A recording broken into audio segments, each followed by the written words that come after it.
Hey everybody, welcome to the Venom Lab. This is a new channel that we're... Lab? Oh, I'm sorry. Cut.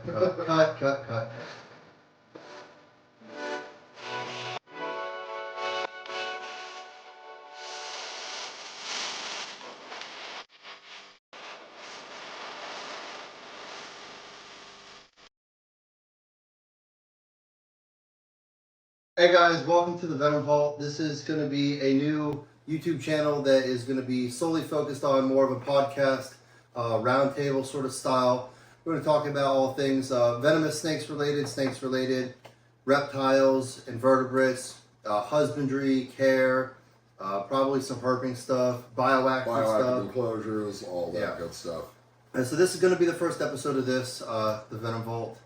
And basically we're going to talk about who we are, how we got into snakes, and then we'll probably dive into a few other topics. And yeah, so anyways, please go ahead. One of your hosts, James Holderman here. Naturally, the infamous Sean Shields. Hey guys. So I got into the hobby when I was about 12 years old. So that would put it, now granted, snakes have always been a passion of mine, but as far as keeping, breeding, that whole 9 yards, I started back in 2002 or 3, really getting serious into stuff. I started with some things that would be probably considered pretty advanced, especially for someone of that age. Yeah. I had Eastern Diamondbacks, Western Diamondbacks, Puff Adders, and Gaboon Vipers were my initial introduction into venomous.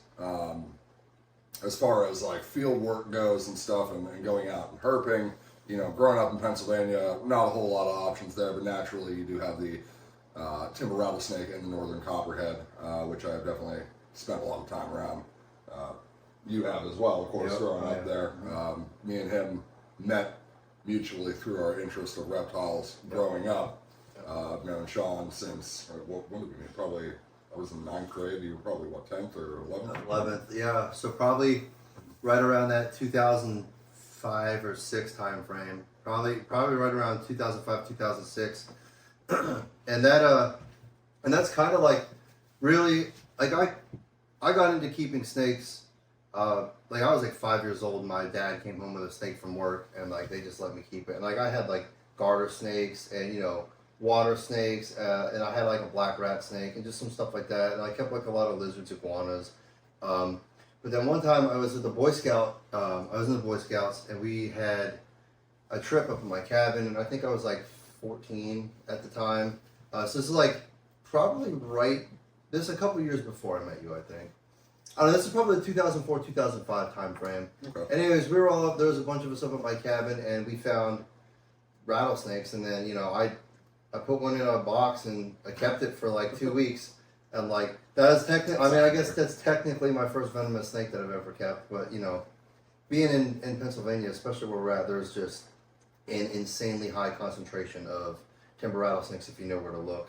And then, I met Tyler and I remember, his parents were really, really cool about him keeping, stuff that, a 13-year-old probably shouldn't have been keeping, but, that definitely learn. He has a lot of experience and knowledge from a very young age. I remember going over to his house and the one time he's like, yeah, I got this new snake and it's the only snake that ever terrified me. And we walked in there and pulls out like a 5-foot Eastern Green Mamba and this thing was just so fast and man, it scared the shit out of me. But we shouldn't be cussing probably. Scared the crap out of me because the YouTube algorithm hates it. We'll leave it in there. It can be fine.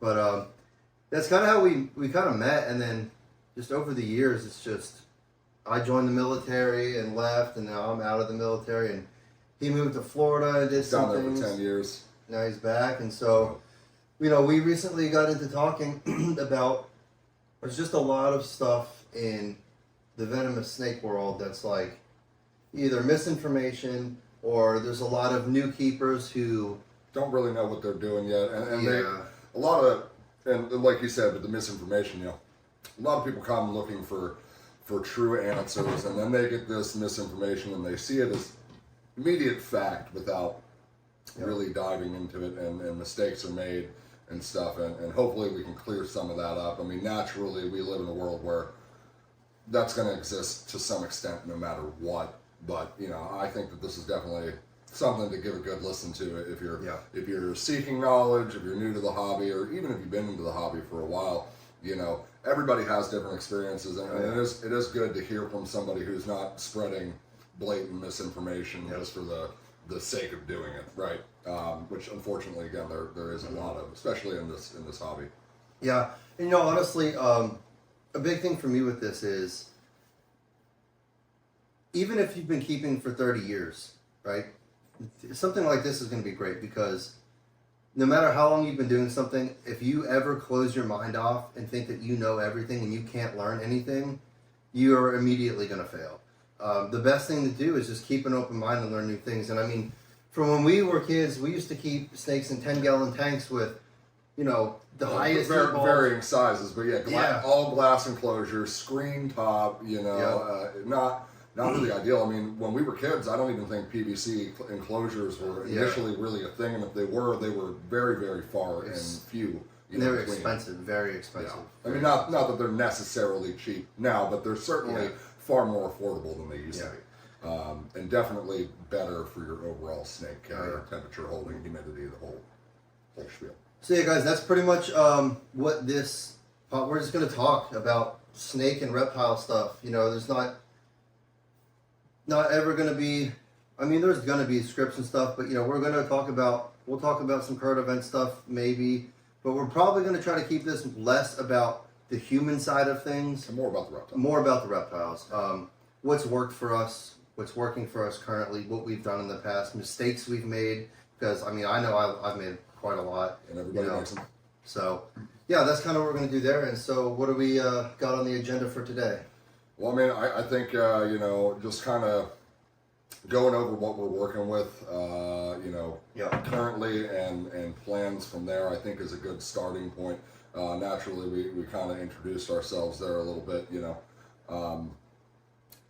I got out of the hobby the entire time I was in Florida, as far as keeping goes. Now, I went out and did field work and stuff, and, you know, caught a fair amount of cottonmouths, eastern diamondbacks. I think the only native venomous that I didn't find while I was there was a coral snake.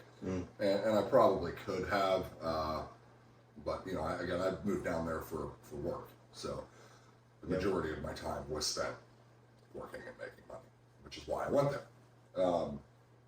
Now that I've returned to Pennsylvania, the laws are a little more lenient. And I know you can keep in Florida and get all your permits and stuff, but when I moved, I sold off a collection that I believe I had. It was a lot. It was a lot. I'm trying to remember how many species, but I think it was 40. It was somewhere between 46 and 50 snakes. I want to say 5 of those were western diamondbacks, but it was kind of all over the place. I mean, we had black and white spitters, we had puff adders, we had gaboon vipers, we had the East African green mambo, we had West African bush vipers.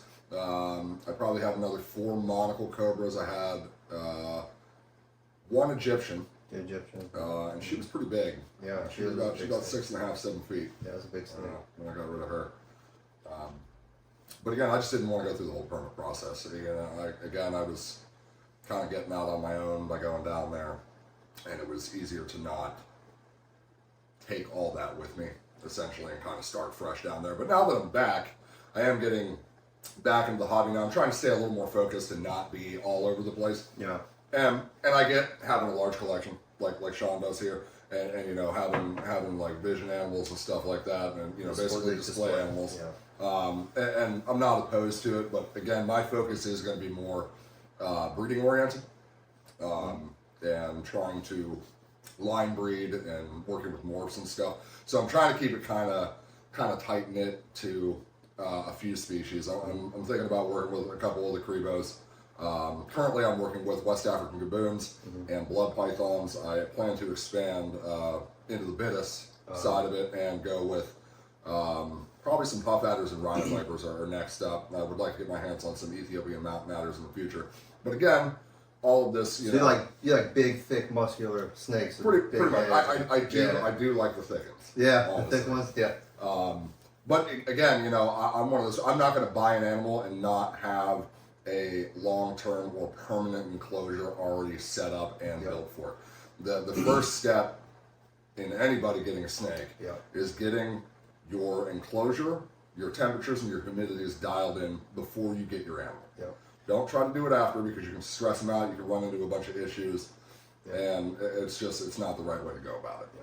Yeah, honestly, if you're thinking about getting a snake or something like that, it's definitely better to do. You buy your enclosure. You kind of know, if you're going to buy a snake, you kind of know what you like, right? So, say if you want a snake that gets 8 feet, you're going to know that you're eventually going to need a fairly large enclosure for that animal. So, start doing your research on it, and then when you've done enough research to where you feel that like you pretty much know a lot about the species just by reading about them, maybe not hands-on knowledge, but like reading about them, knowing their like the ins and outs of the species, then you get yourself an enclosure, get it set up, like you said, but have backups in place as well. Make sure you're ready and you're prepared for things, and then get your animal. Please just don't go to a show and see a nice shiny orange-looking albino western diamondback for $200. Or God forbid, the beautiful rhino viper, because a lot of people get them and kill them immediately. They're pretty fickle. Yeah. So and then just be smart about it. And then I guess me, Sean, also known as the Death Daddy. You guys probably see my other YouTube channel. I just show you my room. I'm kind of in the middle of doing breeding, also display animals as well. My dream has always been to have a really nice setup room that people can come into with a lot of really nice display animals. That's kind of like what I'm focused on. But then also, if I'm going to have a display animal, I might as well have a pair for it. So that way, if I want to produce some things, I can. This is, for me, it's not about producing animals. The producing babies is just like a byproduct of what I have, which is awesome. And that's the beauty of this hobby, is it doesn't really matter what your reason for getting into it is, as long as you got a good reason and it stays about the animal, that's great. And then but for me, as far as what I'm working with, it's as far as breeding goes, doing a lot of stuff with eastern diamondbacks. I've got I got an albino, and then doing some stuff with a hybrid, which we'll get into the topic here in a little bit, that we're going to talk about hybrids today. But I'm working with some hybrids, making bat wings, and then a few other rattlesnake species. And then the other big component to my breeding is going to be Drymarchon and the false water cobras, the Hydrodine nasties. That's kind of like the large South American colubrids. That's kind of my South American, Central American colubrids. That's my love as far as non-venomous snakes go. So yeah, definitely up there on my list too. So that's me. And yeah, I guess we'll start talking about hybrids. What did you were mentioning something earlier to me that I've heard the term before, but I actually didn't know this thing about. You were talking about hybrid vigor and the venom. You want to get into hybrids? Well, before we get into that, you want to kind of explain hybrids and how it works in the animal world, and like just kind of explain just in case there's anyone watching that doesn't really know what a hybrid animal is. Right, which I would go ahead and assume that most do, but assuming is usually not a good idea. So hybrids are a cross-species breeding between two different animals, right? Now, obviously, there are certain things that work and there are certain things that don't. Like, you couldn't breed a lion to a chimpanzee, for example. That's not compatible. However, you can breed like a lion to a tiger. That is a thing called a liger, and that is something that also experiences what is called hybrid vigor, which we'll get into here in a little bit. But in the snake community, I don't think it's possible to, even though they're all snakes, right? You can't, to my knowledge, at least it's never been done. Who's to say it's not possible? But you can't breed like a cobra to well, I'm sure this is never possible, but like a cobra to a rattlesnake, it's not going to work. Sadly. They're so different in all aspects, right? It's just not possible. And you're also not going to, so basically you're not going to breed a non-venomous snake to a venomous snake. That's not going to work. However, when you get a little closer together, for example, like you can breed a timber rattlesnake to an eastern diamondback, and you can produce viable offspring off of that. They're both crotalus, So that's really where that starts, is they got to be in the same, essentially family of animals. There are quite a few known snake hybrids out there. Bat eaters were some of the first that I ever encountered, which are Burmese python crossed with reticulated pythons. People have also done Burmese and ball. I've seen blood python and ball python hybrids. The carpet python, green tree python. Yep. What do they call it? Carpondros? Yeah. Those are honestly pretty cool. Now, hybrids are a bit of a sensitive subject for a lot of people, and I understand that people aren't really too into them. I feel like, and again, this is going to be maybe an unpopular opinion, but well, this is our podcast. We can be as unpopular as we want. That's fair. They don't really. It's not something that bothers me now, and I get where people are like, oh, it's diluting bloodlines, and you're going to have people that are selling these animals essentially as a morph of a true species, and then you actually are kind of messing up bloodlines, which I get that. Yeah. But again, that's where misinformation and everything comes in. I mean, and keeping each other accountable. Right. Yeah. Right. I mean, you could have somebody that has a red diamondback morph, for example, that shows up in a weird coloration. Somebody could sell that as Western all day and nobody would know it. So you could still run into it outside of that, right? Yeah. The main reason that I'm interested in it, and again, it's the domestication of animals, essentially. I mean, we've done it with dogs, we've done it with cats, we've done it with a ton of other things. Just seeing what nature's capable of. Seeing what it's capable of, and as far as the hybrid vigor goes, hybrid vigor is when basically you get the best of both in an offspring. So you're saying that if we're talking about timber rattlesnake eastern diamondback hybrid, that's what's called a batwing. You would be saying that essentially, the most dominant and best traits from the eastern diamondback, and then the best traits from the eastern diamondback combined, and it kind of pushes out all the bad traits and creates basically a super hybrid. Right. That's pretty much what that means. I mean, loosely. There's some other things too, but like for example, like a liger experiences hybrid vigor, and they get massive. Like they never stop growing. Essentially, they're bigger than either of their parents. They're stronger than either of their parents. That is a thing that exists there. Now, I'm not sure if the term would apply to this, but something that I was doing some research on was gabinos, which are West African gaboon viper, rhino viper hybrids. Yep. And there's been a couple recorded bites, and if anybody has any other information on this, I would love to hear some input. But from what I found, there's only been like 4 or 5 bite cases, and all of them have resulted in loss of life. Really? So the survival rate is 0. So, and they've tried, as far as we know, they've Wow. tried to treat it with a crow fab made from gaboon vipers and rhino vipers. So basically a mixture in the antivenom. Didn't work. They tried to treat it with the individuals. Didn't work. So in theory, at least the way I'm seeing it, and again, could be wrong, there needs to be some more research that needs to be done on this. It's pretty vague. Yeah. I'm not sure how many venom labs are actually working with hybrid venom. If you guys know of any, please, in the comments below, let us know if you guys know of any venom labs working with hybrid venom. We're really interested in that. Anyways, I'm sorry, I didn't mean to. No, and that's a good point, and I would love to know too. I mean, maybe we could even get a hold of one of these people here and maybe do a little video with them and kind of get some information there. But it suggests, in my opinion, from what I'm understanding, that it completely changes the venom properties altogether and creates a new venom. Now, something that's interesting about that is venom is used in a lot of medical applications in the creation of medicine. They're working on cancer treatment. You were talking about the Bothrops fumigeni, which is the Brazilian lancehead, or also known in common terms as the fertilons. They're using it to treat, I believe it's either prostate cancer or pancreatic cancer, to help create a medicine for that.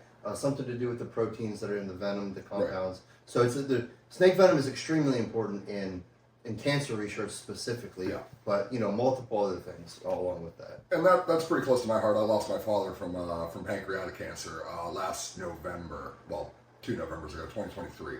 And cancer is just an ugly disease to go through. It's just terrible to watch somebody wither away from that. And also, one of my idols sadly also passed away not long after that from pancreatic cancer. Anyway, doing research with these hybrid venoms could potentially, if what I think is true is true, could open the door in new treatments, new medicines, all that. So, you know, there's a couple known hybrids. As far as what I'm working with right now, you know, like I said, I'm keeping gaboons currently. I plan to start keeping puffs and rhinos.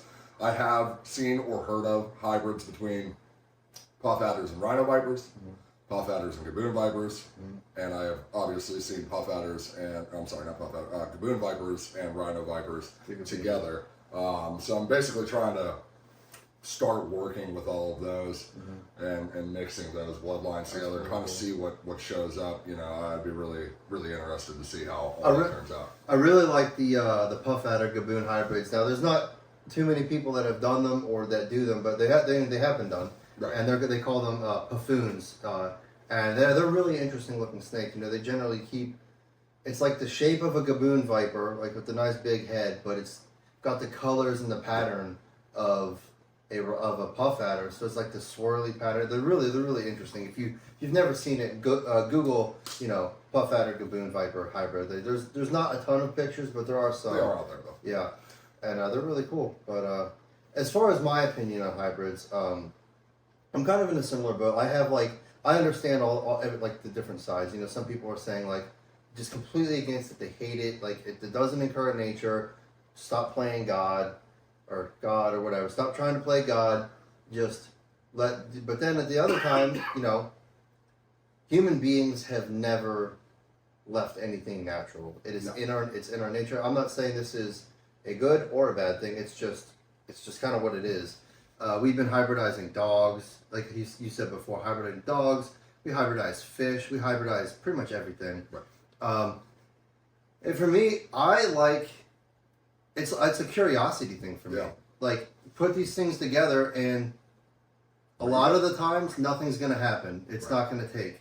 But then sometimes you get lucky, and something takes, and like, all the babies come out dead, or they come out, and you get these really cool animals that nobody's ever seen before, and could potentially lead us in a new direction. I mean, we need to keep innovating. If we're going to keep growing as a species, we have to keep innovating. Whether that's a good or a bad thing, I'm not really here to debate that, but I mean that's just kind of what's going to happen. Either this is going to sound a little bit probably off-putting, but you either kind of get behind it or you get left behind. And right, and because for example, if we don't do it, somebody else is eventually, right? Yep. You know whether you're about it or not, there are people that are about it, and they're going to end up doing it one way or another at a certain. And that's one thing I wanted to touch on really quick too, which was kind of a good point what you were saying. There's some people that are about it, and there's some people that aren't. Like anything. And that's great. This is where we as a community need to kind of check our egos a little bit. And if you like something and I don't like something, that's fine. Yeah. But that shouldn't have. I shouldn't be telling you you're wrong because you like something and I don't. Right. It's none of my. I mean, if you don't like it, don't buy into it or don't have anything to do with it. You know, but it really is that simple. And it comes down to this, and I've heard other people mention this is like, oh well, why do you keep your snakes ambients? Because they're my snakes, and that's how I like to keep them, and that's how they are healthy, and that's just what I do. So if they're my animals, I'm going to do what I want with them. If they're your animals, you're going to do what you want with them. If you're for hybrids or you're against hybrids, I mean, hey, if you're not for them, then you're not for them. That's cool. But we're gonna do some stuff with them. I do, however, think that if you are going to be producing hybrids, you know, like I'm producing some rattlesnake hybrids. He's doing some Bitis hybrids. If any breeder is producing hybrids, we as a community need to be upfront about that and not say, you know, if I'm going to produce a hybrid, I can't sell it as a pure-blooded snake. That's just, No, I mean, that's unethical. That would be deceiving. Also. Yeah, it's deceitful and unethical, and that comes down to, I think, a good topic we could probably get into with, you know, we both keep venomous snakes. Right. This is a good thing is being ethical, respecting the animals, respecting each other, and like kind of good practices, and just like and also respecting your clientele too and stuff, and everybody that's buying from you.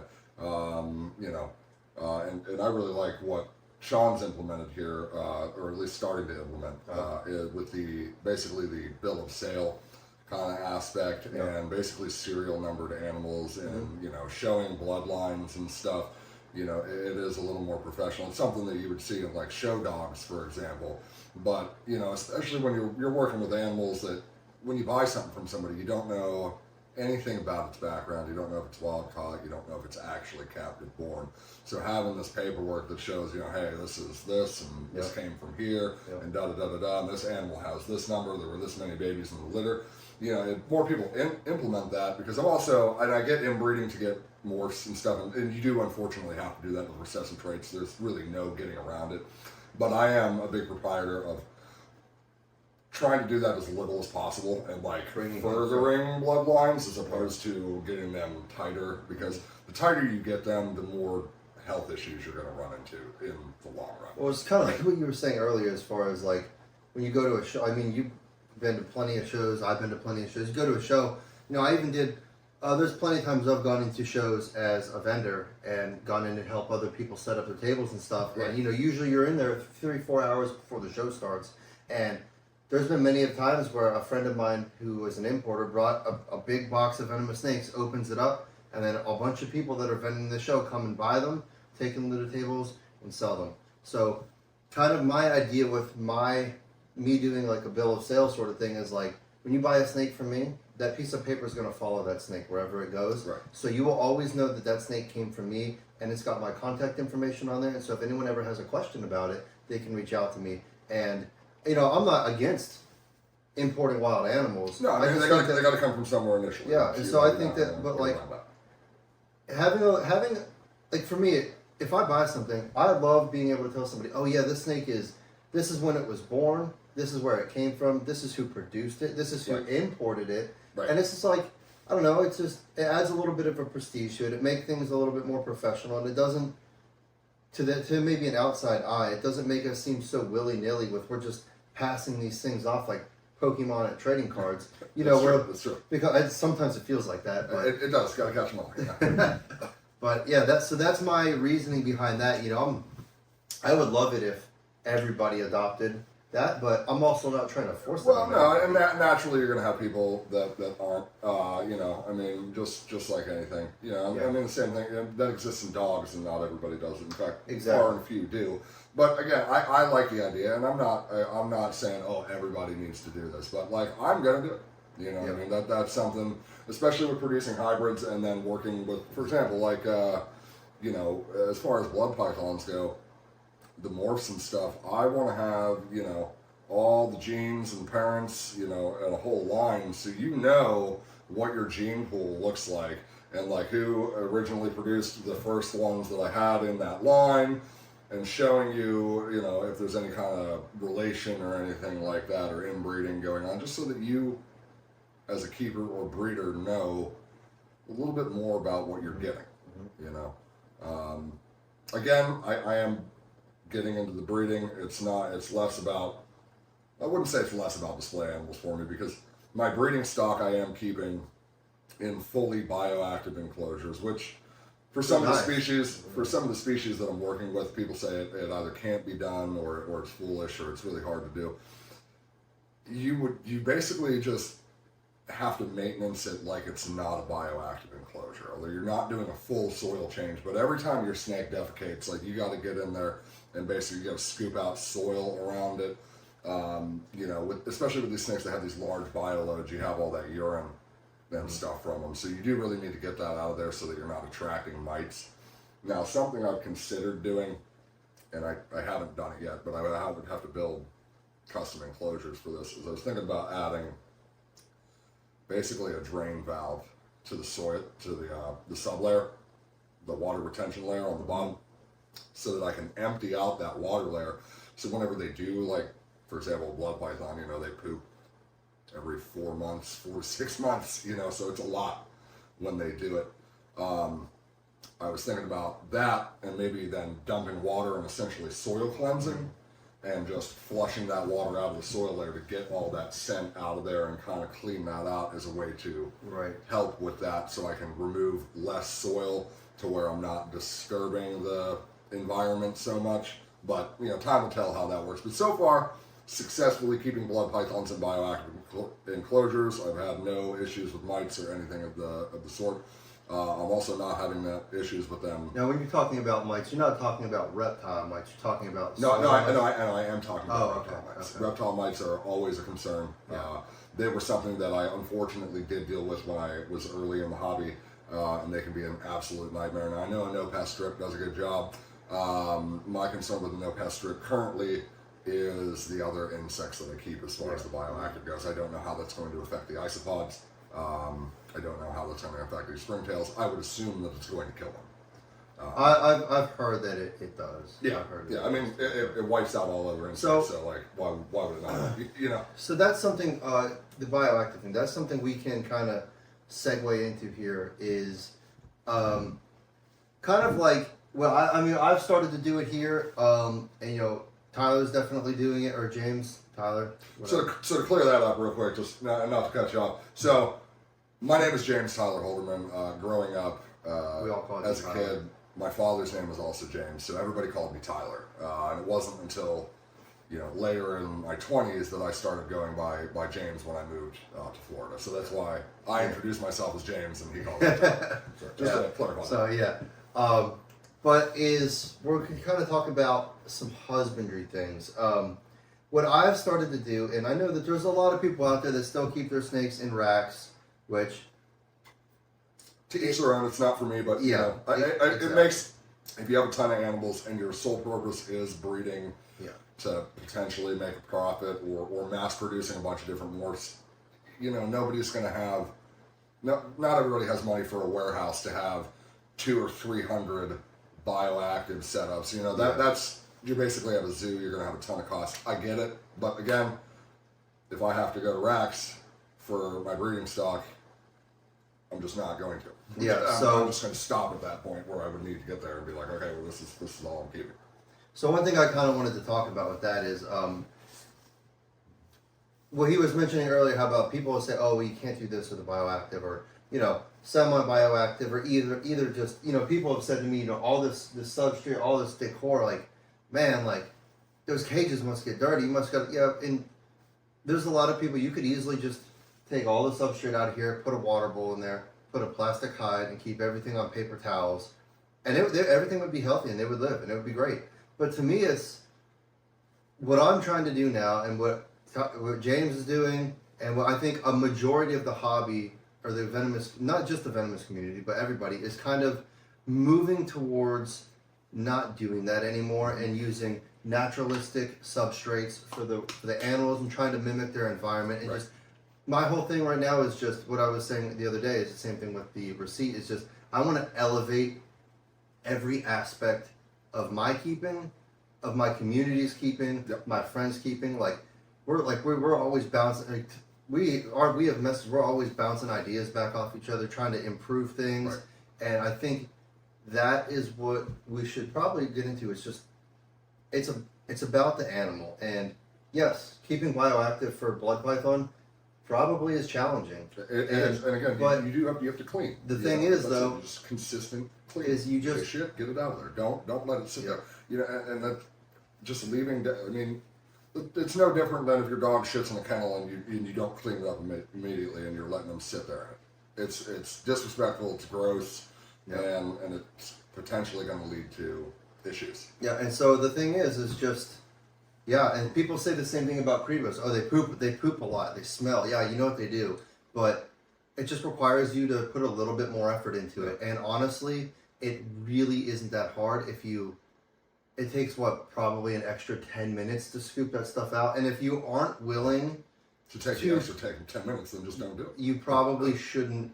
Yeah. My thing is, if you're not willing to put the work in to do the absolute best you can do for your animals, I'm not going to say you shouldn't have animals because I shouldn't be making that judgment, but you should heavily reconsider your priorities because this isn't, I mean, a lot of people will see a room like this and they're like, oh man, I get comments every day, all day long. Oh, it's my dream room. Oh, it's my dream room. But the amount of work I have to, I'm in here hours a week cleaning. If anything poops, and I don't see it right away, I gotta take the animal out. I gotta remove decor and find it, because if not, it's gonna stink.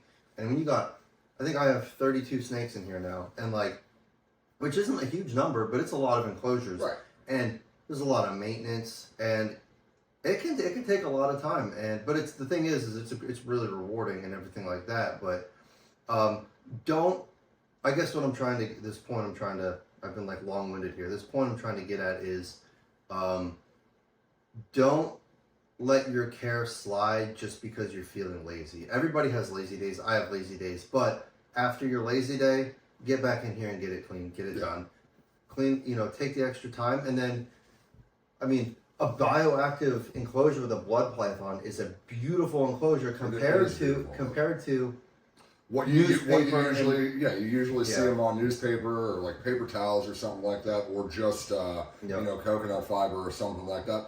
And again, it works, right? It does work. It's lower maintenance. I care less about it being lower maintenance, and I really care about how it looks. I like having, and again, it's not for everybody. I'm not encouraging anybody or saying, oh, you have to keep bioactive or anything like that.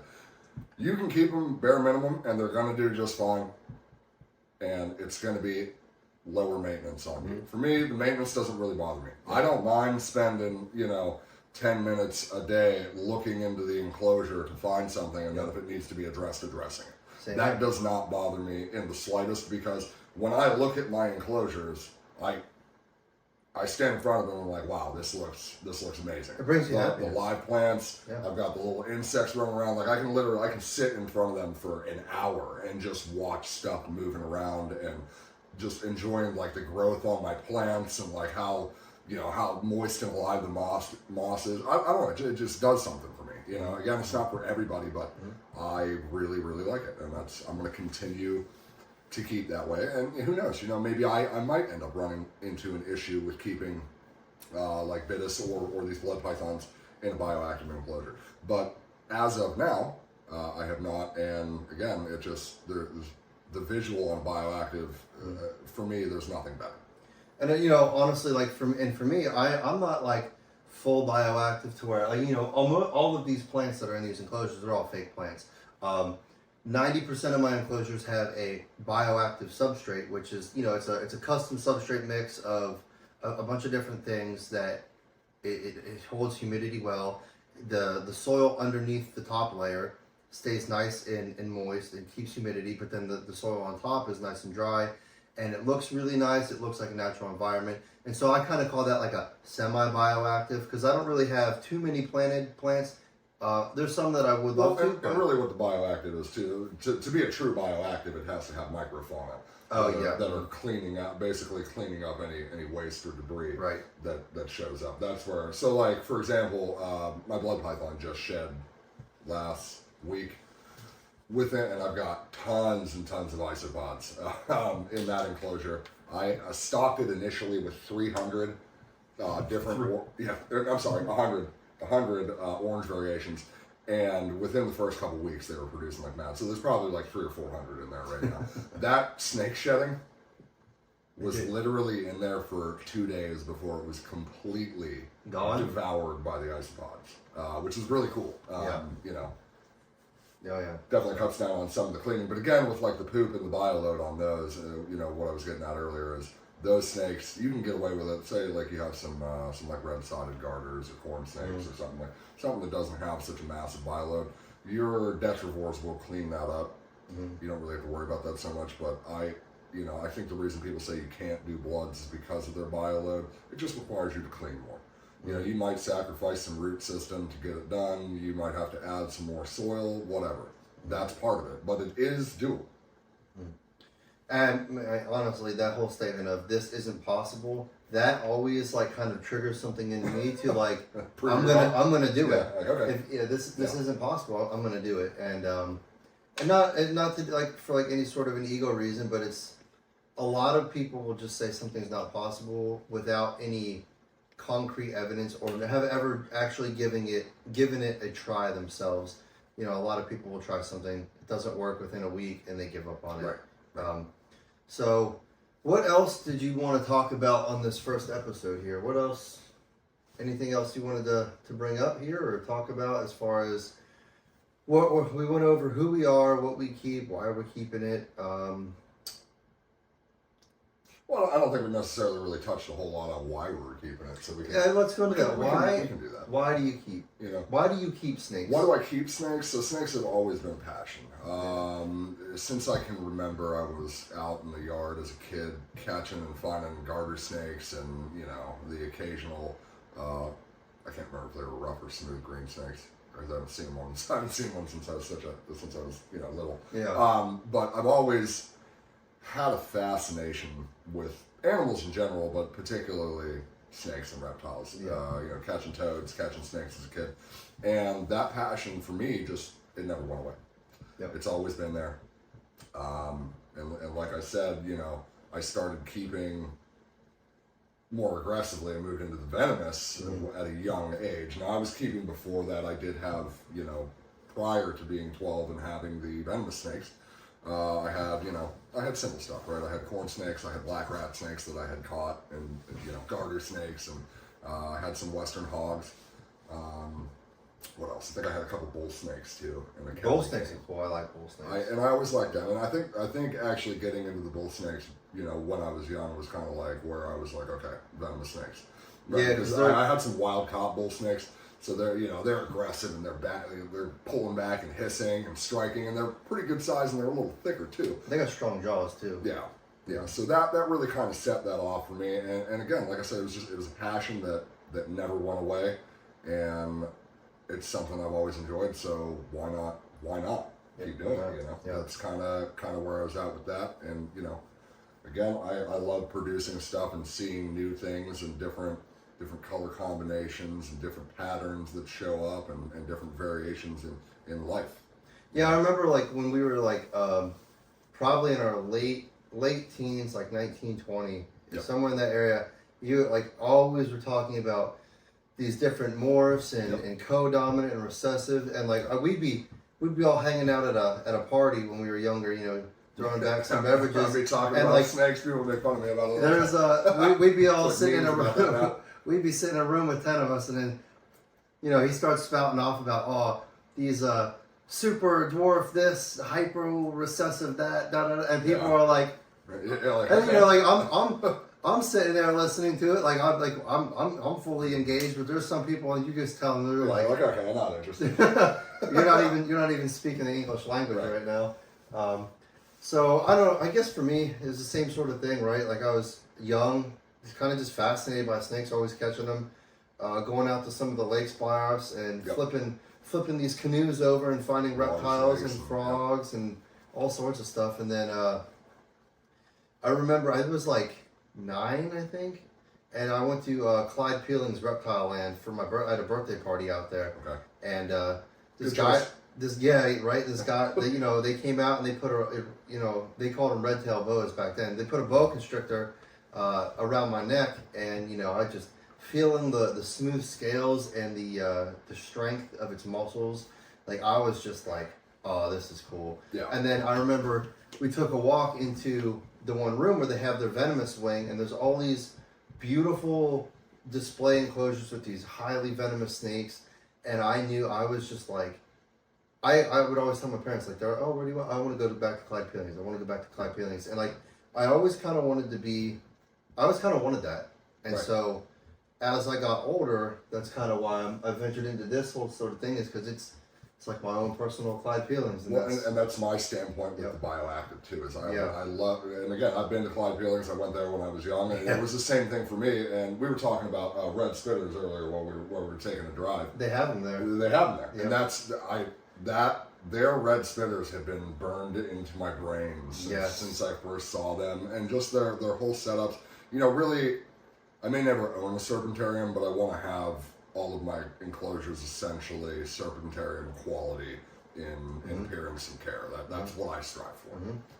Yeah, so that's like, honestly, I'm not open to the public or anything like that, but you know, it's the same. That's where it's at. And then, you know, obviously, when we were growing up, you know. We're about the same age. You're what, 91? Yeah. 91. Yeah. I was born in 88. And so, you know, you guys would probably already know us growing up. Steve Irwin, Jeff Corwin, Austin Stevens. Brady Barr. Yeah, all these guys. And like, I would, everybody talks about, oh, have you seen this movie or have you seen that movie? And I'm like, oh no. I'm like, well, what did you watch when you were a kid? I literally watched Steve Irwin, Jeff Corwin, Discovery Channel, and then I was outside, trying to find them. Yep. Like that was my childhood. Same here. That was literally every nature documentary, snake show, whatever I could get my hands on or was on when I was a kid. Yeah. I remember when TiVo came out initially. That was phenomenal because I could just record all this stuff and then have hours of stuff to watch later, and I did. And that's I wasn't watching the new cartoon or whatever. I was watching these, shows that were geared towards animals. And it didn't just stop at snakes, although that always has been kind of like the primary interest. But I've always been fascinated by like crocodilians, sharks, lizards, even mammals, birds, heck, all of it really. I really do kind of love all animals, insects. I mean, there are certain ones like mosquitoes can just go extinct as far as I'm concerned. I know that'll mess with the bat population, so not really. But you know what I mean, like, not super into them. Or like fleas and ticks, bed bugs. There's certain things I could do without. Right. But for the most part, I do love all animals. Yeah, same. So that's kind of like all the sort of topics we covered today. That's pretty much like just like a little teaser of what we're going to be discussing in the future. I think our future episodes will probably we'll get 2 or 3 topics, and we'll probably like deep dive into those topics. And we just really wanted to give you guys a nice little opener here on like who we are, what we do, why we're doing it, and I think that's actually a good reason why we're doing this podcast. I think we kind of touched on it earlier, but just real quick before we get out of here is there's a lot of information out there. Some of it's good, some of it's bad, some of it's indifferent. I just want another place for people to come to get real, no BS, good info from people who have been doing it our entire lives. We didn't just pick this up 3 years ago. We didn't start doing this and because we read all the information that's available on the internet and now we think we're experts. We've been through quite a lot of changes in the reptile hobby, from glass aquariums to PVC to racks. So we've kind of seen a lot of this. Not saying that we're the know-it-alls or anything, but we're going to bring you good information. We're going to bring you good information, and we're going to, strive to try to, whether we have them here in person or we essentially do like a Zoom call with you guys with somebody else. We're going to try to get some people who have been doing this a long time themselves. We're going to pick their brain because again, I'm hungry to learn from other people that have been doing it a long time. Maybe they've experienced some things that I haven't, or maybe I've experienced some things that they haven't. I think sharing and getting different information from different sources is always good. One source of information could be viable to you, but you might require another one because every situation is different. So having as much info as possible, as much experience as possible, really helps out. Yeah, and honestly, we're not going to get just old experienced keepers in here too. I'd love to have some guys who just got in 6 months ago because, a lot of times, who knows, those guys, they might have done research and they might even be more current on some information because I'll be honest, like the last time I looked up information on how to care for a timber rattlesnake was years ago. I know what works for me. I know what keeps them happy, and there might be a new piece of information out there that I'm not aware of, and I would love to get some people on like that. But anyways, guys, that's going to be the episode for today. Unless you have anything else. No. Again, this was the Venom Vault. Yeah, we'll be back. Hopefully, we can get into weekly. I think we'll probably try to start out with getting a few done, and then we'll start posting these. So, anyways. We will talk to you guys soon. Like, comment, and subscribe below what you guys want to see in the future. The Venom Vault. Vaulting. Signing out. Signing out.